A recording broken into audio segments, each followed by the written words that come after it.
വയനാട് ദുരന്തമുണ്ടായതിനു പിന്നാലെ വയനാട്ടിലെ ദുരന്തത്തിലകപ്പെട്ട മനുഷ്യരുടെ പുനരധിവാസത്തിനും അവരുടെ ടൗൺഷിപ്പ് നിർമ്മാണത്തിനുമാണ് മുഖ്യമന്ത്രിയുടെ ദുരിതാശ്വാസ നിധിയിലേക്ക് വയനാട് ഫണ്ടിന്റെ പേരിൽ പിരിവ് നടത്തിയിട്ടുണ്ടായിരുന്നത്. ധാരാളം തുക ആ അക്കൗണ്ടിലേക്ക് വന്നിട്ടുണ്ടായിരുന്നു. അതിന്റെ ഫലമായി സർക്കാർ ആദ്യഘട്ട ടൗൺഷിപ്പ് നിർമ്മാണം പൂർത്തിയാക്കിയിട്ടുണ്ടായിരുന്നു. എന്നാൽ അന്ന് പ്രതിപക്ഷത്തുണ്ടായിരുന്ന UDF ശക്തമായി ആരോപിച്ചിരുന്നത് വയനാട് പുനർനിർമ്മാണത്തിന് വേണ്ടി പിരിച്ച ഫണ്ട് പൂർണ്ണമായി വയനാട്ടിൽ ചിലവഴിച്ചിട്ടില്ല എന്നായിരുന്നു. അതുകൊണ്ടാണ് വയനാട്ടിലെ പുനരധിവാസത്തിൽ അലംഭാവം ഉണ്ടായതും കാലതാമസം സംഭവിച്ചതൊന്നായിരുന്നു. എന്നാൽ അത് ശരിവെക്കും വിധത്തിലാണ് ഇപ്പോൾ രേഖകൾ പുറത്തു വരുന്നത്. വയനാട് ടൗൺഷിപ്പിന്റെ നിർമ്മാണത്തിനും അതോടൊപ്പം തന്നെ വയനാട്ടിലെ ദുരന്തബാധിതരുടെ പുനരധിവാസത്തിനും പിരിച്ച തുകയിൽ നിന്നും വകമാറ്റി ചിലവഴിച്ചു എന്നുള്ള രേഖകൾ പുറത്തു വരുന്നു. ആ രേഖകളാണ് ഇപ്പോൾ 24 ലഭിച്ചിട്ടുള്ളത്.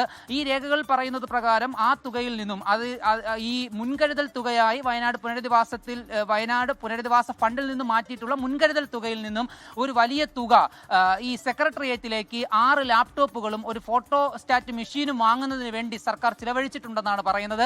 അതിൽ മുൻ LDF സർക്കാരിന്റെ കാലത്ത് ഈ സംസ്ഥാന ദുരന്ത നിവാരണ അതോറിറ്റിക്ക് കീഴിലെ ചീഫ് സെക്രട്ടറി അധ്യക്ഷനായ കമ്മിറ്റിയുടെ നിർദ്ദേശപ്രകാരമാണ് ഇങ്ങനെ ഒരു വലിയ തുക ഇതിനായി ചിലവഴിച്ചിട്ടുള്ളത് എന്നാണ്. പ്രത്യേകിച്ച് കേന്ദ്ര സർക്കാരിന്റെ നിർദ്ദേശം ഈ തുകയുടെ ചിലവഴിക്കലിനായി ഒരു മാർഗനിർദ്ദേശം തന്നെ നിലനിൽക്കുന്നുണ്ട്. അതായത് ഈ വയനാട് ഇത്തരം സംസ്ഥാന ദുരന്ത പുനരധിവാസങ്ങൾക്ക് വേണ്ടി ഫണ്ട് ചിലവഴിക്കുമ്പോൾ അതിന് മുൻകരുതൽ തുകയായി ശേഖരിച്ചിരിക്കുന്ന തുക ആ പ്രദേശത്തുള്ള ഈ കാലാവസ്ഥ പുതിയ മുൻകരുതൽ മെഷീനുകളും അതോടൊപ്പം തന്നെ പുതിയ മുൻകരുതൽ സ്ഥാപനങ്ങളുമൊക്കെ, അതായത് കാലാവസ്ഥ മാറുന്നതനുസരിച്ച് ജനങ്ങൾക്ക് മുന്നറിയിപ്പ് നൽകേണ്ട കേന്ദ്രങ്ങളുടെ നിർമ്മാണത്തിനും അതോടൊപ്പം തന്നെ അവിടുത്തെ ഈ അഗ്നിരക്ഷാസേന ഉദ്യോഗസ്ഥരുടെ ഫണ്ടിനും അതോടൊപ്പം തന്നെ ജനങ്ങൾക്ക് പരിശീലനം നൽകുവാൻ എങ്ങനെയാണ് ഒരു ദുരന്തത്തെ നേരിടേണ്ടത് എന്നുള്ളതിനെ കുറിച്ചുള്ള പരിശീലനം നൽകാനും ഒക്കെ ചിലവഴിക്കേണ്ടതും അങ്ങനെ കൃത്യമായ മാനദണ്ഡങ്ങളും മാർഗനിർദ്ദേശങ്ങളും ഈ വകയിരുത്തിയ തുകയ്ക്ക് കേന്ദ്ര സർക്കാർ തന്നെ നിർദ്ദേശിക്കുമ്പോൾ ആ മാനദണ്ഡങ്ങളെയും മാർഗനിർദ്ദേശങ്ങളെയും കാറ്റിൽ പറത്തിയാണ് കിലോമീറ്ററുകൾക്ക് ഇപ്പുറം തിരുവനന്തപുരത്ത്